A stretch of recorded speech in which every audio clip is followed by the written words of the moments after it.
ఇక హనుమకొండ జిల్లాలో అకాల వర్షానికి తడిసిన ధాన్యాన్ని ప్రభుత్వం కొనుగోలు చేసి ప్రతి రైతును ఆదుకుంటుందని ఎమ్మెల్యే రేవూరి ప్రకాష్ రెడ్డి భరోసానిచ్చారు.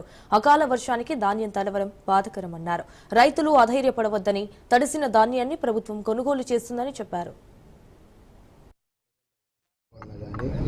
చుడిగాలి వల్ల కానీ రమారమిగా మొక్కజొన్న ఒక 120 నుండి 150 ఎకరాలు, అదేవిధంగా వరి వచ్చి 25 నుండి 250 ఎకరాల వరకు నష్టపోవడం జరిగింది. దాన్ని మనం ఫీల్డ్ ఇన్స్పెక్షన్ కూడా అగ్రికల్చర్ అధికారులు, రెవెన్యూ అధికారులు కూడా ఇవాళ కూడా ఫీల్డ్ ఇన్స్పెక్షన్ చేస్తున్నారు. ఇవాళ సాయంత్రం వరకు కానీ రేపు మధ్యాహ్నం వరకు ఇంకా పూర్తి సమాచారం వస్తాయి. ఏదేమైనా నష్టపోయిన రైతులకు అంటే దీనికి ఒక నామ్స్ ఉన్నాయి. అబోవ్ 33% నష్టం జరిగినప్పుడు ప్రభుత్వం ఆదుకోవడానికి నామ్స్ ఉన్నాయి. ఆ పర్సంటేజ్ను కూడా తీస్తున్నారు.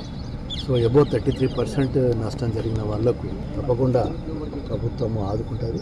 ప్రభుత్వ పరంగా వీలైన కాడికి మంచి నష్టపరిహారం ఇప్పించే విధంగానే మనం కృషి చేయడం జరుగుతుంది.